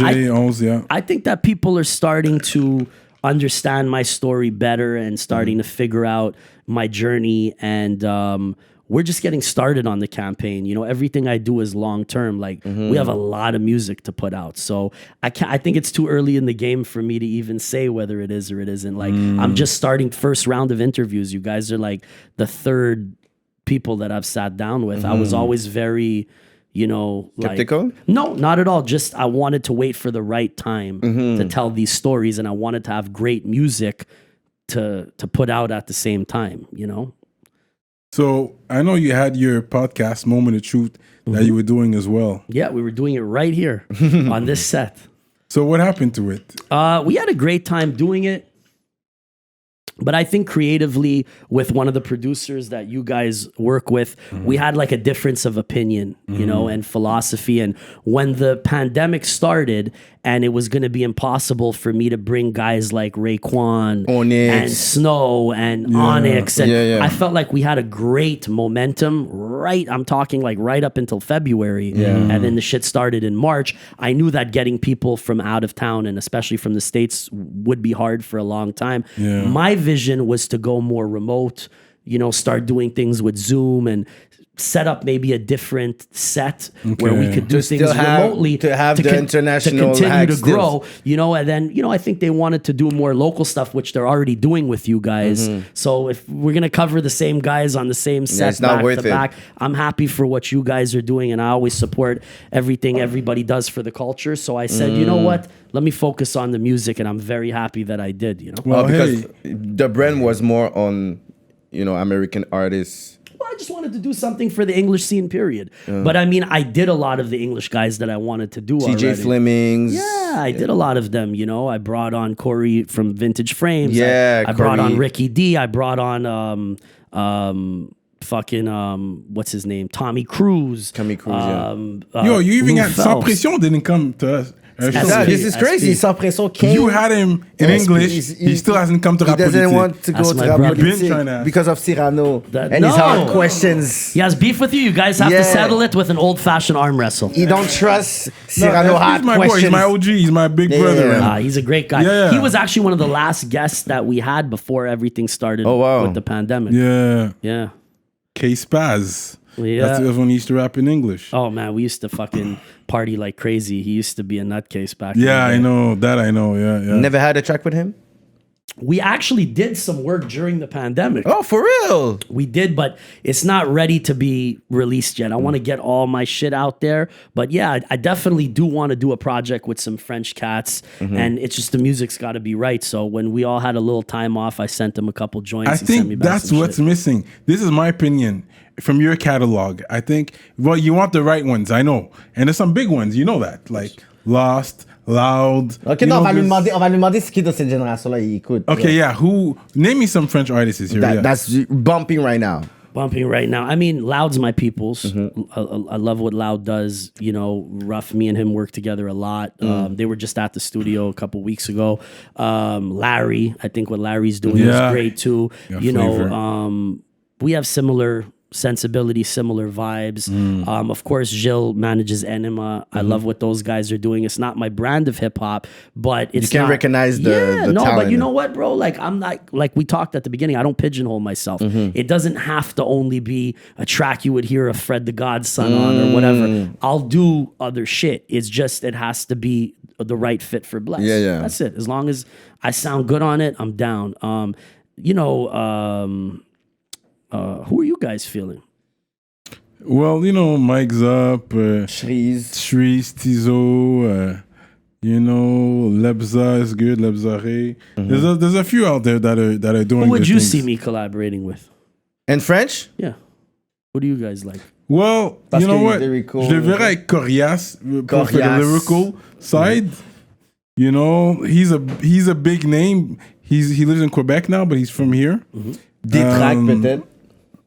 Yeah, Détrac. Détrac. These are With lyrical Nicholas ones. Craven, right? Yeah, Détrac he's had with Nicholas Yeah, he Craven. had Yeah. a track with. These are lyrical guys. So I see you going bar to bar. These guys could keep up with you. Yeah, Because it's true, the Corias. new generation, they're not all about bars. They're about vibe. Of course. They're vibing on the beat. Vibe's very important. Very too. important. The That's why music's they're gotta be yeah. right. So a lot of them are winning with their vibes. Hell yeah. You Plus know? Corias be blessed. That would be so crazy. I think that would Well, be you know, crazy. his DJ's Manifest, who's Manifest, also part yeah. of Plattenberg. That's my Fait que tu brother. vois, fait que Ah, ok. Manifeste, écoute les shows. Okay, so you know these names we're mentioning. Okay, Il okay. sait, c'est juste que. Yeah.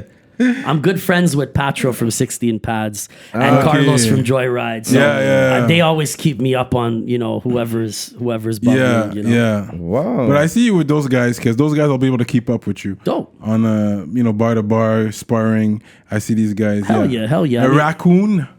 That's another one. Raccoon I heard his City. name, but I haven't Yeah. heard his. A good spitter for he's the a younger spitter. generation. And he's a young spitter, like, you know. Who from France do you guys like right now? France, Nino, Nino's my favorite one. number one for me. Yeah, me too. Frisco Leon. Frisco Leon. He lived in Montreal at one point. My homie from back in the day, Wynock. Yeah. They're close. Exactly. Yo, Frisco Leon Exactly. is.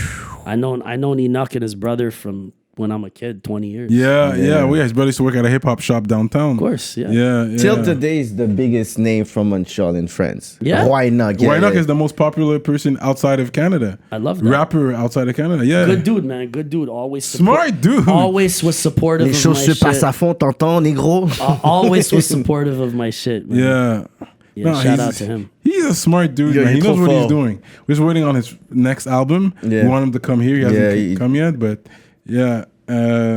But from France, who else do I listen to? I mean, Booba is, a legend. Booba. Caris, I still enjoy listening to. It's not all the music from France T'aimes that pas makes it Maes? here. T'aimes Maes aussi? Maes I like. He has some hits. Maes, yeah. Maes has some hits. Yeah. But they don't all make it here, you know what I mean? They have a lot of underground ones that when I follow them, I'm like, yo, this is good, but they don't all make it here. You know who I'm feeling not from France, but from Euro?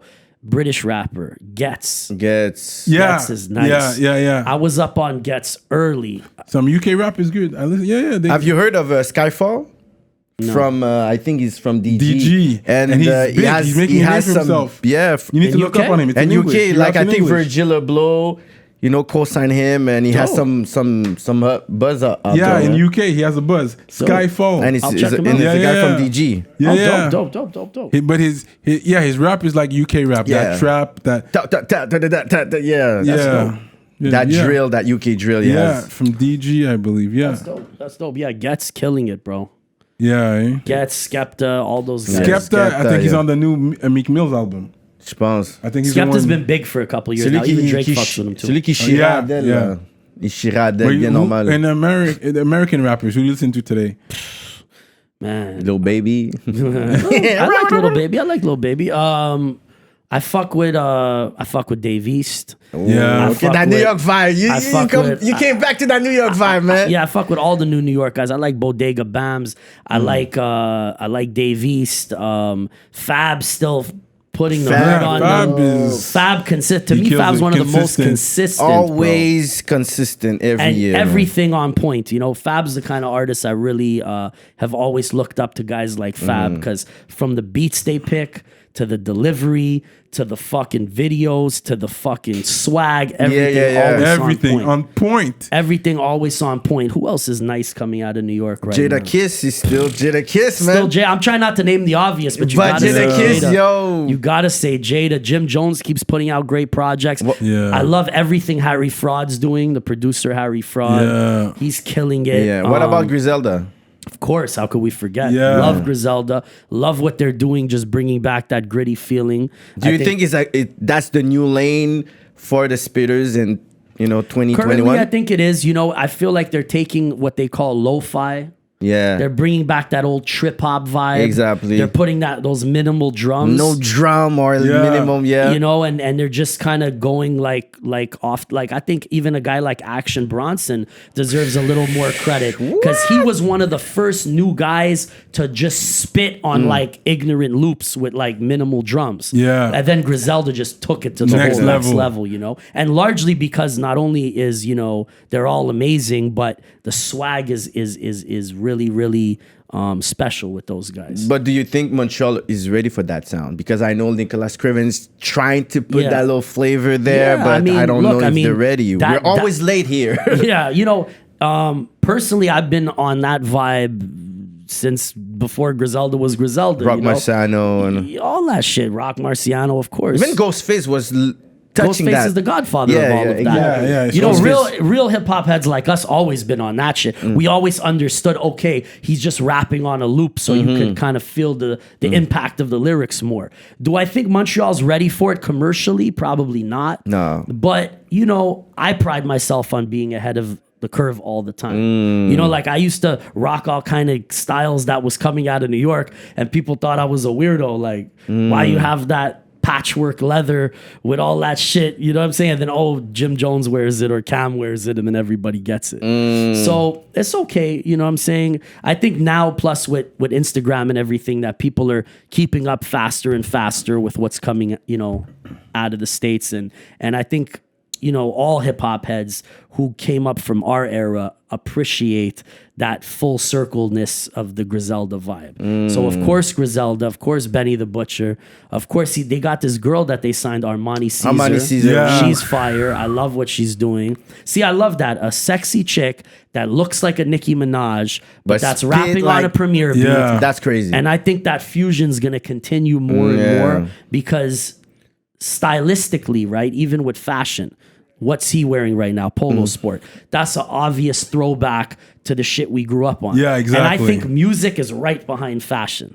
Yeah. Exactly. People were sampling the 80s, then the 90s, then the early 2000s, then the mid 2000s. So I think it's just a full circle moment for hip hop. And that sound, that Griselda sound, will continue to expand. I'm telling you. There's this I have chicken. some new names though for you. Please, shoot. Busy Banks. Have not heard him. And he went to Funk Flex too. Busy Banks? Yeah. C'est pas, Top le five, nouveau, man. c'est pas le Check. nouveau gars de Griselda? Non, il est pas Griselda. Non? He's from Brooklyn. Okay. He's hard. Chef G. I've heard him. C'est pas un Yes. haïtien, là? Yeah, he's Brooklyn guy. Haïtien, yeah. Brooklyn guy, Oh, Chef G. Yeah, il vient de Trinidadien. Chef G's from Brooklyn. Yeah, Brooklyn. He Yeah. fights. He fights. He fucks with this kid. Tell him Blanco sent you. Oh, yeah, Blanco. yeah. So he sometimes Yeah, I know him, he yeah. sometimes hits me up on IG and shit, and we go back and forth. And I saw that he's got a good ear, and he fucks with Uncle Murder and all those guys. For real? L'autre gars qui est Crip, là, il est grand, il fait toujours sa danse. Qu'est-ce que je pourrais dire sur lui? J'ai oublié c'est quoi son nom, il est tied up maintenant. C'est de qui je parle. De Brooklyn aussi. Ah, attends. Pop Smoke. Of course. Il est un panel de Pop Smoke. I forgot his name. Ouais, j'ai oublié le nom. But, Tu parles de... Fivio? Fabio Foreign. Oh yeah, he worked with Nas. Yeah, he has a track. He has a track with Nas. Of course, Fat Joe's been ridiculously consistent lately. Sure. Fat Joe's been consistent lately. Super consistent. Yeah. Fat Joe. Yeah. I love, of course, the latest Nas album. Yeah? Incredible. I think it was great. No, the track with Lauryn Hill is... Yeah, Yeah, I'm happy he crazy. got Lauryn Hill back rapping. Hell yeah. Because she was my favorite female rapper, even though she didn't drop so many albums, rap Hell albums. yeah. There's a lot of females coming up right now. Like spitters. Yeah, I was listening to one just now from Milwaukee. Straight up, I think she's gonna be signed to QC, the label. Wow. Anyways, this is T'as a pas new vu one. la nouvelle de la haïtienne dans Young Money? No. Tu checkeras. Rax, ouais. C'est la nouvelle protégée de Young Money, là. C'est une H. You make a lot of food references in your bars as well. I've never noticed. But it's funny, I must. I don't know. This is why you have, that... Like, you know about New York food, bodegas and stuff like that. Yes. Yeah. On the last track, I said Chopped about cheese. Chopped You know cheese. that, yeah. And it's funny because I did the same thing. I did do a food bar on the Fred track too. Yeah. Yeah, I know that because obviously we grew up going to New York too. Yeah, you're foodie. That's So why. and I'm a foodie. Yeah. That's why you come get me. My favorite shit to eat in New York is really just the corner store bodegas, those delis, those sandwich Those counters. sandwiches. I got a mean Philly cheesesteak, mean chopped cheese, and my favorite is the chicken cutlet with some American cheese, jalapenos, mayo mustard. You handle spicy. On a hero. They call a hero, which is Yeah. a baguette, but Yeah. they call it a hero. Yeah. So you get that sub bread with that chicken cutlet to die for. Go to any corner spot when you guys go to New York, order that sandwich. You will not be disappointed. Straight up. Okay, so you know about will not be disappointed. spicy. And I think you also oxtail. You eat oxtail? I eat a lot of West Indian food. Straight up. I grew up eating, Frontline, Tropical Paradise, Yeah. Curry House. Okay. Yeah. That was my to-go studio food. I would always double park my car Yeah. at Tropical Paradise. and Yeah. Take my little roti or my double Yeah. or my jerk plate to go or my stew chicken to go. Yeah. I'm a foodie too, I just like anything authentic, anything spicy. I put hot Straight sauce on up. everything. Okay, so yeah, you can handle your hot sauce, you eh? I love my hot sauce. Me too, bro. I just need to cut down on the carbs, Yeah, I hear you. Man. We're getting back into game shape now. Yeah. So I'm gonna torture myself for the next few months and try and drop a few pounds. Well, they say intermittent fasting as well is good. for me, I gotta go no carbs, no sugar. Straight up. Eh? Nothing else works because I'm a glutton. Hence why you're drinking gin and not dark liquor. That helps. Yeah, I shouldn't be Less drinking sugar? beer, but Or we're beer, celebrating. okay. We're Yeah, celebrating. right now we're celebrating. celebrating hip hop right now. Cheers Yeah, to hip hop, yeah. gentlemen. Thank you for having me. Yeah. Thanks for coming. We My appreciate pleasure. it. Long overdue. We always used to bump into each other, but we never really got Yeah. to chop it up. Yeah. Have You managed at one point. You were promoting clubs as well. Yeah. Yeah. Confessional. Yeah. I'm throwing events with my partner Casey. He owns a Real City brand. Shout out to him. He's here behind the cameras. Okay, right that's now. who you came with. Okay. Yeah. So we do events together, whether it's like private parties, loft parties, or, in certain select situations we do nights, for fun, more of a passion project, just to get people in the community together, have a place to, to bring everybody. You, Casey, don't forget Rapolitik, No, so je savais he was trying to plug. We'll definitely come through. We will, absolutely. And we definitely, now that, hopefully that more and more restrictions are going to lift, we're looking forward to getting back into events right now. So we definitely... Yeah, and it's true. You don't have to answer, but I'm still going to ask, are you vaccinated? I don't tell my medical disclosure. Because, On va dire les plus pures saloperies, mais sont vaccinated. I can't, but I can tell you if I smoke weed and you smoke crack, though. I only smoke crack. I can tell you that. That's crazy, man. Let's talk a little bit religion, because I know you're from the Jewish religion. Do you go to the synagogue? When's the last time you've been to the synagogue? I'm not a religious person. My grandparents were in the war. They were in the Holocaust. So it's definitely, I'm proud of my heritage and proud of my roots, and I always rep that. But for me, I wasn't raised religious. I'm a spiritual person. I believe that everybody is one and everybody needs to fucking realize that we're much more alike than we're different, so I've never been somebody who's been very religious. I'm a spiritual guy, and it's all about vibes, and that's why I dedicate myself to music, and I try not to look at people like that. I find religion divides a lot, and I'm here to unite and to unify. In rare instances, yes, I don't go out of my way to eat it. You know what I mean? Like I don't order a pork chop when I go to a restaurant. Yeah. But if a piece of pepperoni falls on my pizza, I've been known to eat it. Okay. I'm not religious. She did. What about you? You guys hang out in the church a lot? He's a church boy.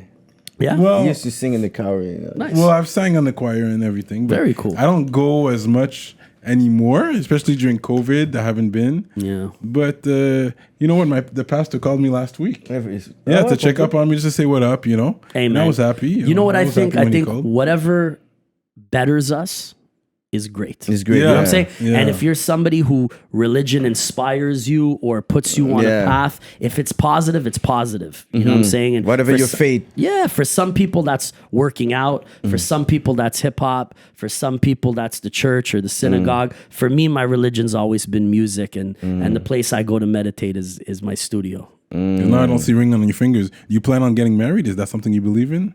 Marriage? I believe in marriage. I'm not married. But yeah, of course, one day I'd love to have a family. Do you have a preference in your woman? Because you're traveling, you have melting pot. Preference, yeah. Preference? No. To me, it's all about connection. If I connect with a girl and we have a good vibe and she's beautiful to me, then I'm not like, you know what I'm saying? I've never been somebody who's like, she has to be tall or short or, you know what I'm saying? Big booty. Everybody I know loves a woman with curves. Right? Yeah. So you have date black girls. Yeah. Of course. Talking about curves, so let's straight to the point. Of course. Have you? Well, yeah, you see, he eats the food. I mean, Yo, je sais pas, je fouche de monde. that's interesting. And I don't know. At one point, I heard you were. Did you ever sell jewelry? Do you sell jewelry? Yeah. That's just been a passion of mine for a long time since my early days in New York. I used to run around with Guru, and we'd get chains and this and that. It's just always something I was interested in, but could never really afford. And so I learned the game and slowly built myself up. So yeah, that's a passion of mine. Definitely, jewelry is something that's been a big interest of mine outside of music, and it's something that I've been grateful for because it allowed me the freedom to continue to pursuing the music on the off season and all that, Okay. Music, we pay to do this shit. Yeah. We invest into this shit, so you definitely have to find other things to be able to balance that and to be able to stay in the game. So yeah, definitely, man. Okay. Get at me if you guys need anything. Oh yeah. For real? Absolutely. Okay. Straight up. Absolutely. A Rapolitik piece or something. You Absolutely. know? Anything, for real. Of course. Yeah. And you have the best prices in town. Absolutely. Mieux que Jamil. Straight to the source, brother. Straight to the source, man. Straight up. Okay. You don't need the middleman. Okay. What? You do not. Shout out to Jamil Jewelry. One time, that's the sponsor. Oh, okay, vrai, cool. C'est vrai. But that's interesting, yeah. So, because I see, you have a nice piece. Thank you. So I was curious to know. So you don't have a store for? No, not store. We That's do why, by so- appointment only. So it's best prices since the Appointment only, yeah, of yeah, course, yeah, I get 100%. it. That's better. Yeah. Of course, we love that. It's just for me. I've always been into creative things. So to me, whether it's fashion, jewelry, making beats, rhyming, writing, even videos, creating content, I love it all. I love anything that's creative. I'm a really detail-oriented person, and I pride myself on having a good eye for certain things. I like to ask random questions as well. Shoot. You know how to skate? Like Ice On hockey? ice. ice hockey. I can skate, not well enough to play hockey on ice, but I can skate. You know how to swim? Yes, I'm a decent swimmer. You're a decent swimmer. Yes, I'm a decent swimmer. You go to all-inclusive sometimes? Is that something you Almost enjoy? never. No, eh? Almost never. I'm somebody who likes to go on an adventurous vacation. I went to, let's say, any country I go to, I want to go where the locals eat. Yeah. I want to go to the local With the markets. people. Yeah, with the people. I feel you on that. Hell yeah, man. I love that shit. So I feel like a little bored in an all-inclusive. Yeah. Like my ideal trip would be like going to like Brazil or Colombia and just like going to do some crazy shit. Yeah. Like in the local hoods, what I mean? Yeah. I like shit like that. I like an adventure. Yeah. So you go to New York all the time. That's the concrete jungle, right? I love New York. I love Yeah. Miami. I love Cali. And if I go anywhere, I don't want to spend the time in a resort. Like 2 days on the beach is enough for me. I need to shop. I need to party. I need to taste the food. I need to soak up the culture, the Yeah. culture and the vibe. Yeah. You're a cultivated person, yeah. Thank you, brother. Yeah, that's what's up, man. Bless is in the building right now. In the building. English interview. Yes. Désolé les gars, on n'a pas de traduction. J'espère que vous On va comprenez qu'est-ce qui l'écrire se comme ça passe. tout le long, non? J'espère que vous comprenez qu'est-ce qui se passe. C'est une réalité de Montréal pour ceux qui savent pas. Ouais, parce que à Montréal, à la fin, tu peux faire ta vie en anglais. Mais oui. Like, me, my dad was an anglophone. Oh, yeah? Yeah. People don't, not everyone knows that because I'm half Trini, half Haitian. So my dad I didn't was know a that. Trini man. And you're full Haitian? Yeah. Nice. So I know, he did his life in English, Yeah. À Montréal. in the West, West, yeah. it's in the West the Anglophones are. Yeah. You go in the East, it's a little bit more complicated. But yeah, definitely. Where did you grow up? West Island? Oh shit! That's why Frenchie Blanco, Shout out Star. Frenchie. Five Star is one of my good friends. I was with him 2 weeks ago. Yeah. I saw you went on this podcast. Yeah, I mean, I was in Toronto a couple weeks ago and we hung out. Okay, Of course. I grew up with those guys. Yeah. Frenchie's a very good friend of mine too. Shout out Frenchie Blanco. Yeah. So what's the name? Flip. No, have you heard of Flip Childs actually? Flip Childs, that's an old school group. Okay, no. Sinon, FP Crew. Of course, I grew up with those guys. Yeah, FP Crew. 100%. Those was my OGs. They were my OGs directly. We did a big show. They put on a show at Living. I don't know if you remember. Yes. And me and Cardinal and Bishop from Toronto performed. Bishop. Yeah, okay. Me, Bishop, and Cardinal. Yeah, I remember. performed. Yeah, Bishop. He was a big battle guy. He went on 106 and Park, this guy. Yeah, il était loin là. Yeah, he went far in 106 People always used to Park. want me and Bishop to have a rivalry But because why? he was Toronto, He was a Montreal. battle guy. Yeah, You were a Both battle battle guy. guys, he was white, whatever, he half Spanish, whatever. The he battle was. of the He white looked white. rap. The Yeah, battle he of the looked white. non-black Yeah. battle rap MCs Yeah. in Canada, and people always used to want us to hate each other, but we just got along. I liked him. Yeah. So he would show me love, I'd show him love, and people, you guys should. And I'm like, we get along, and it's really no rivalry. Without naming yourself, who's the greatest rapper Canada has ever had? Well, Drake. whether you agree it or not, it's got to be Drake. It's not about my opinion. It's just the overall, boxes that he's ticked. Ok, there's Drake. Puis on peut dire Maestro. spitters? Moi, je pense Maestro était là aussi. Overall, I Maestro would say Fresh West overall. was the first, and he made it to the States. Because I remember my cousin used to call me, and I used to tell him, he's Canadian, right? He's like, Maestro's Canadian, didn't believe me. He was working with Showbiz and AG from DITC back in the day. Maestro definitely, as a lyricist, was a guy I studied and looked up to when I was a baby. Yeah. Because he was kind of our Big Daddy Kane. Yeah, and Rakim at the same time. At the same time, and he was fucking good. Swaggy had a suit on sometimes. Yo, Four finger ring. shout out my brother Maestro, man. He was Yeah. incredible.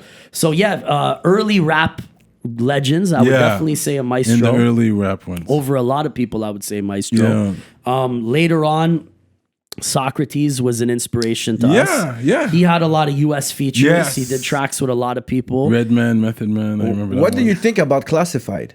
I like Classified, actually. We've met many times. Okay. Cool. I just like me and Classified. We partied many times. We hung out. He has my number. Good peoples. It's just we make a different kind of hip hop. Yes. You know what I'm saying? Yes. But I appreciate what he does. He was on I fire, think man. he's the Canadian rapper that had the most success within Canada. Yeah. Within soldier- Canada. c'est le soldier canadien. Yeah, he was a Canadian rapper. Yeah. Because he was playing on this radio. Yeah. like mainstream 2013, radio. 2014, Got a few 2015, hits, c'était... But he was stuck in Canada. Like, Yeah. The Americans didn't want to hear nothing about Yeah, him. I just But- I just felt like the kind of hip hop that I was interested in doing was a little edgier, maybe, and I just make dark music and I just like edgy shit. Yeah, and underground. sometimes I know it's not that I want it to be underground or I want it to be commercial. It just has to be realistic for me. So sometimes I'll put a record out just, knowing that this is not necessarily going to be able to touch the radio.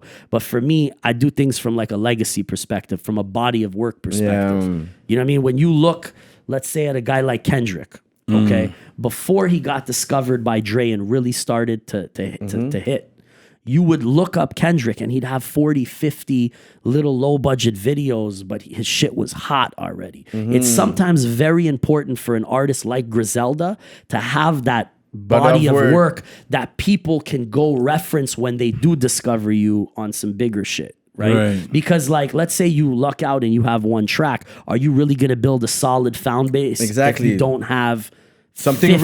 ready, You know what I mean? So sometimes it's brick by brick. You got to put that foundation, and then boom, you have that building to live in forever. God willing. Do you remember that group in Toronto, Raising Cane? Yo, I think they were Citizen Kane. Citizen Kane. I think they were probably the dopest. Hip hop trivia. P Thug from Chromeo, you know, the one with the beard? Yeah. My homie. Before they started Chromeo, he was making beats, and he used to do a lot of Citizen Kane's beats. Shit. Dave One was jeez. doing a lot of, you know, Obscure Disorder, you know, Troy Dunnett, all their beats. And P Thug was sending his beats to Citizen Kane. Oh man, they were so dope, man. Ghetto Concept was dope too. They were dope. Concept. And they had big videos too. Yeah. Snow, very overlooked. Yo, I literally, the first time Snow performed that song with Daddy Yankee, the Con Calma, the big hit. Okay. He came here to my podcast. I saw next the day. episode, yeah. And the day before him and Yankee met for the first time backstage, I was there with Snow. Oh, yeah. And you should have seen the way Yankee was talking about Snow's flow and how Snow literally inspired Yankee to do reggaeton. Because a white dude was chanting reggae, so that gave him the confidence as a Puerto Rican to do the same. Reggaeton. And took a lot from Snow's flow. Wow. Yeah. And I heard he was a little bit gangster, Snow, too. Yeah. He's about it. Snow's from the old school. Informer, Snow's a bro. real That's dude. right. About it. Snow's a real dude, bro. Yeah. OG. Oh, wow. Snow's a real From guy, Toronto, bro. yeah. And a great guy. But I mean, like a unique talent. Nobody ever made that kind of music. No. Nobody sounded like that. Nobody had that flow. Really original, man. I think Snow doesn't get The proper credit? well, I mean, fucking, he had a pretty damn big year with that track with Yankee, Yeah. but people don't give him that, you know what I mean? Like, respect. yo, this guy innovated. Snow and Maestro, bro.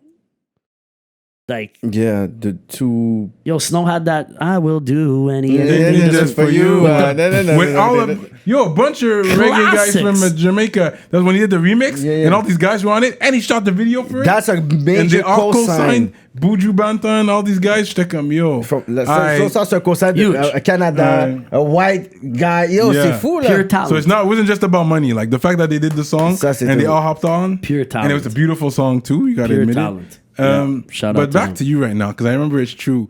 When there was the Arab money, you did your remix Hebrew money. I like that though. For real, I really like that. I was like, Hebrew okay, money. he's rapping for his. You know what's funny? That was the first song I did in my life, which was a joke, obviously. I didn't take myself seriously. But you know, hip hop is about repping where you're from, who you are. That's what I like. But it was funny. It was a comedy skit. Yeah, And yeah. we shot it for like $200 on a camcorder. It was like the only shitty video I ever did. And it actually went a little viral at the time. It Yeah. made it onto World Star. Will Ferrell put it on his blog and Oh, shit for on some real? comedy blogs. And then like people were coming up to me in clubs and saying, hey, it's the guy from Hebrew Money. And I was like, you know, I do like actual rap music and I have like a video. Like, I out have where a dig career, you and know then they're that. like, yeah, whatever. That's funny. Yeah, Hebrew Money. It was fun. We had a fun time shooting the video. And then I dropped April Showers, which was a tribute to Guru and my sister. Very serious video. 16 Pads did it. Yeah. We dropped a couple singles here and there. And I was just, you know, I had met my production partner who I work with to this day, Mano Sound Machine. And we started our own studio about 11 years ago. So we were just like making beats. I was writing, trying my hand at different shit, pitching songs for other artists at the same time, but I never stopped doing my shit. It was just about timing, you know, and we had so much music stacked up before the pandemic that when everything, you know, when the world took that pause, we were just like, let's take inventory of everything we have, let's finish everything, and let's get back in a position to release. And I'm happy to finally be there where you know we have enough music you know piled up now that we're ready to hit him in the head for as long as it takes, you know. Okay, I'm looking forward Dope. to that. I'm definitely looking forward to that. Yeah, I think that's it, man. What else? Ask my random questions. You know how to cook? Absolutely not. Can't even make absolutely a grilled not. cheese, Oh, for real? but I can eat. Well, You're an Uber Eats guy. I'm a eat everything, like ordering, king of fast food, need to eat less carbs. Yeah, I need to get back on my regimen. No, but I feel you on that. You know what? Greek salads are the best with a piece of meat on the side. Steak, Absolutely. chicken, whatever. But I love my Greek salads as well. Greek, Lebanese food, all that, super healthy. Yeah. Yeah. I need to get back it. on that. Get off the pizzas and the subs and the cheeseburgers, but it's so Ça good. goûte bon, man. It's so good, man. I mean, you get one cheat day per week, maybe. You know what I really, really love, what I'm a real sucker for? Authentic tacos. Oh, for Oh, real? yeah. Like the real tacos Yeah. El Pastor, like the real shit on St. Hubert. Like that's my kryptonite right Oh, there. yeah. What's the best taco spot? Yeah. I like the spot that's in Jean Talon Market. El Roi de Taco or something. Jean Talon Okay, Market, very okay. good. There's another dope spot on St. Hubert. I forget the name in the plaza there. That's dope. Plaza Saint-Hubert. Yeah, Okay. yeah. All the best taco spots are more in the east, you know? Yeah, St. Hubert, because they have a good Spanish community there. So they have some good Spanish restaurants there, actually. Yeah. Oh, hells yeah. In general, yeah. Indian food. I love Indian food. Get butter chicken and all Love that. all you that. know. Love all that. Yeah, because it's spicy too. I grew up on that. Indian I love food is that. good. And yeah, it's spicy. Everything you eat there is spicy. I They think- know spice. Yeah, you took the words out of They my know mouth. Their spice. rice is amazing, and their spices to die for. Their sauces are to die for. Yeah, I agree with A lot that. of people sleep on that. And if you ever go to Toronto, the illest shit to have there that you never get here on a foodie tip, it's a butter chicken roti. Oh yeah, An Indian roti. They don't make it's none not of, the same. Yeah, at all. It's like a roti, Yeah. but it's with fucking butter chicken, spicy though, not sweet. Yeah. Spicy butter chicken in the roti. Yeah. You're gonna stink after you eat it. Yeah. But it's heaven on earth. I guarantee you will love it. It's worth the smell. Yeah. I'm gonna shout out the ministers je shout out les ministres de Patreon. Vous savez, ça va continuer sur Patreon, guys. Donc, shout out aux ministres de Patreon. Montreal Urban Music sur Instagram, Librairie Racine Montréal, Centre-Sud 125 D-Town. Big shout out to Mystique et Victo, Envivo Photobooth, Dualité, Marc 47, conceptionlogo.com, Majistrat Saintz, Dope More, Jonathan Breton. Je crois que c'est un nouveau, lui, Jonathan Breton. Shout out to you, man. Medus Mastering, Mike Zop, YFX, LP, EmpireDurag.com, L'Atelier, Duo de Chef, gros shout-out au Chef Ray, Simon Bourque, DJ Flash, Nibi704, Zedelax, Jivoire.com, Jonel Graphiste, Bugzy STL, JDMD, L'Autre, Young Self et Alex. Gros shout-out à vous, les ministres de Patreon. Merci pour la force. Yup. Sans vous, il n'y a pas de nous. Merci qu'on puisse garder l'électricité on dans les studios de Rapolitik. N'importe quoi. Donc, on est toujours avec Bless. What's the final word before we go on Patreon? Maybe we could spit some bars on some Patreon? instrumentals on the Acapella? Patreon. Patreon. So Yeah, only acapella. Patreon. That's for Patreon, Patreon. guys. Okay. You know what I mean? Because I know you're a spitter. You're a spitter. Ouais. You're not one of those bootleg. comment I need to remember my verse. arrête. Hold on, I Non, il forgot. faut pas Let que me tu take out my phone. If I hate forget when they my do that. verse, I just freestyle. Rends pas les You know gens what I mal à hate? l'aise. No, c'est vrai, but I hate when people spit from their phone. Like you're gonna go to radio Yeah, nah. and you take out your phone and you're like this. Nah. Yeah, c'est pas la même Nah. école. Yo, do I that. fast forward. I'm like Skip. I can't. It's not the same. Like, why are you reading for? No, I hate when they do that. Yeah. But shots fired. You know, I mean, if you feel like you the bullet feel? was for you, then man down. I actually saw you performed on the Lorena podcast. I did With no man. phone in his yeah, hand. yeah, I saw. It was cool. I watched it. Yeah, when I they told me already like know. they wanted me to do it, I looked it up and I saw you. Yeah. I saw you there. It was cool. Yeah, no doubt. Shout out l'Arena, man. Yo, shout out, man. Yeah. Shout out tous les autres podcasts. Culture, j'aime qu'est-ce qu'ils font. You know about Culture? I saw, but I haven't been on their thing yet. They're a podcast as well. Non, c'est plus, like capsule, like Okay. 20 minutes. Max, like 10 to 15-minute interviews. Dope. But they do it well. It's really well done. I like what they're doing. Dope. But I'm happy you came through, bro. Thank you for having You me. know what I Yep. mean? You're a chopping legend it in up. the game. That we gotta say it. Thank you. What you've done is legendary. No one was able to redo what you've done. Thank you. I don't know from here who's been signed in the States. Okay, there's the guy from Burgundy. Le panel Burgundy qui était venu là. Nate Husser. Nate Yeah, shout out Hustle. Yeah, Nate Husser. He signed to an American label. in LA. Is in New York, I think. But yeah, Anyways, what's the final word for the people that are listening? Pleasure being here. Definitely check out the new single just dropped last week, Triple OG, produced by Rough Sound. We got 2 other joints out right now. In My Shoes, produced by Mano Sound Machine, and All Roads Lead to Chaos. That's my last videos. Check them out, run them up, share them, enjoy them. New EP coming up. All Roads Lead to Chaos is the name of the EP as well. And we're going to keep bringing that fire music and that fire content for y'all. All right. Stay blessed. Check me out on Instagram at officialbless. Subscribe to my YouTube channel. And let's keep fucking putting out this music, man. C'est ça. On est out comme ça, Rapolitik. Checkez Patreon, ça va être chaud.